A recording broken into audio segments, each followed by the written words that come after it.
Part 1. The Shepherd Marked by Destiny. In the quiet hills of Bethlehem, where the wind moves softly through the grass and the sky opens wide, like a great blue curtain, a single boy walked among fields that seemed to stretch into forever. His name was David. No crown rested on his head. No sword hung at his side. He was only a shepherd, dust on his feet, a sling in his hand, and the steady heartbeat of a dreamer hidden deep in his chest.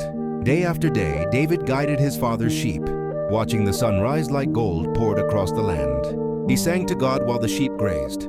Sometimes he whispered his fears. Sometimes he shouted his joy. And sometimes, when night settled and the stars came alive, he felt as if heaven itself was listening. But the boy who played, the harp beneath the moon, was not as small as the world believed. When danger came, when a lion lunged from the shadows or a bear charged from the forest, David did not run. He stood firm, his hands steady, his courage fierce, and each victory carved strength into him, shaping him for a purpose still hidden. Far from these fields, in the kingdom of Israel, another story unfolded. King Saul, once chosen by God, had allowed fear and pride to cloud his heart. His decisions grew heavy, his spirit restless. The kingdom needed a new leader, one with humility, one with courage, one with a heart tuned to heaven's voice. So God sent the prophet Samuel to Bethlehem. Samuel arrived at the house of Jesse, David's father. One by one, Jesse's sons stood before the prophet, tall men of strength, warriors who looked like kings. But God whispered to Samuel again and again, "Do not look at their appearance. I do not choose as men choose. I look at the heart." 7 sons passed, none were chosen. Then Samuel asked the question that would open the door to destiny. "Is there another?" Jesse hesitated. "There is the youngest," he said. "But he is with the sheep." And so David was called from the fields.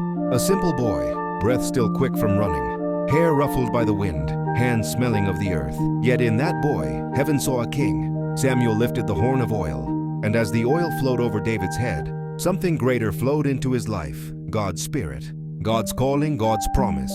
From that moment, the quiet shepherd carried a secret destiny that would one day shake the entire nation. But destiny never arrives without testing. Soon, David found himself standing before the troubled King Saul, not as a rival, but as a servant. He played the harp, and the king's restless spirit calmed. David's music brought peace where nothing else could. And yet, the young shepherd remained humble, never pushing forward, never reaching for the throne he had been promised. He waited because he trusted God's timing. But the quiet days soon ended.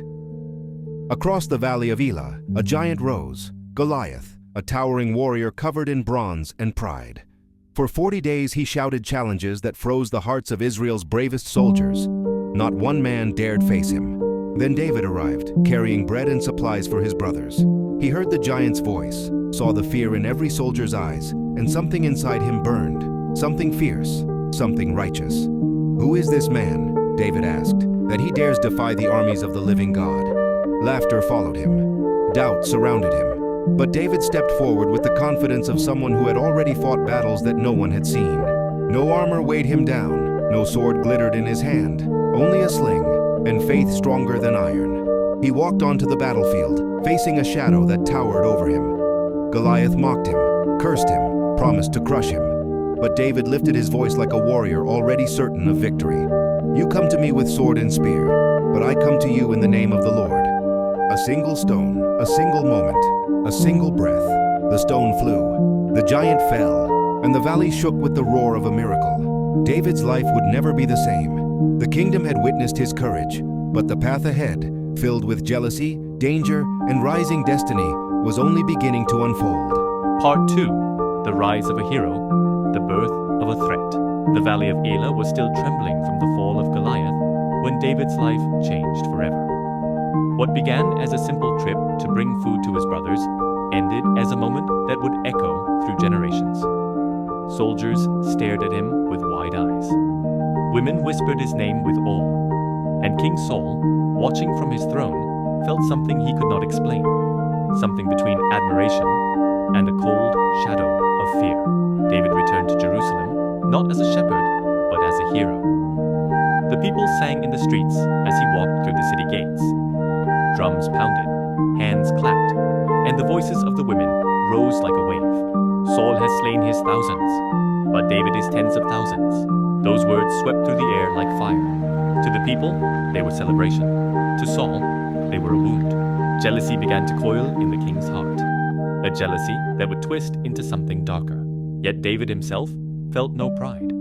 He had no desire to steal a throne or threaten a king. He still saw himself as a servant, loyal, humble, grateful for God's guidance. And so he served Saul faithfully. He fought battles for Israel. He protected the kingdom with the same courage he once used to protect sheep. And every victory only made the people love him more. It was during these days that David met someone who would shape his life forever: Jonathan, the son of King Saul. Jonathan saw something in David the moment their eyes met, something noble and bright. Their hearts were knit together instantly. Jonathan knew, without jealousy, without hesitation, that David carried a destiny from God. Instead of resisting it, he embraced it. He took off his royal robe, placed it on David, handed him his sword, his bow, his belt. It was a silent covenant, a promise.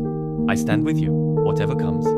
But while Jonathan's love grew, Saul's fear deepened. One evening, David played his harp for the king, as he had many times before. But Saul's heart was now a storm of envy. His thoughts burned with suspicion. His fingers tightened around a spear. And suddenly, without warning, he hurled the spear at David. David stepped aside. The weapon struck the wall behind him. Saul said nothing. The room fell silent. And David realized the king no longer saw him as a servant, but as a threat. From that night on, the palace grew colder around him. Saul's eyes followed him like shadows. His smiles hid sharpness. His invitations hid danger. Still, David remained. Still, he served. Still, he fought Saul's battles. Because David never acted out of ambition. Only obedience. Only faith. But jealousy does not rest. It grows. Soon, Saul sent David into battle after battle, hoping the young warrior would fall. But God was with David. Victory followed him like a shadow, and the people praised him even more. Saul's fear hardened into hatred. Whispers began in the palace halls. Secrets traveled through servants. Saul was planning something. Something David could feel, but could not yet see clearly. Jonathan saw it too. One day he came to David, face troubled, voice low. "My father seeks to harm you," he warned. "You must be careful."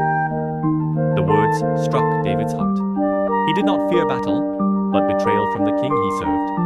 That cut deeper than any sword. Still, David stayed. Still, he trusted. Still, he waited for God to show him the next step. But destiny has its own timing, and the moment was coming when David's life would take a turn that would send him running. Into danger, into wilderness, into the fire that would shape him into the king he was meant to be. The rise had begun, but now, the chase was about to begin.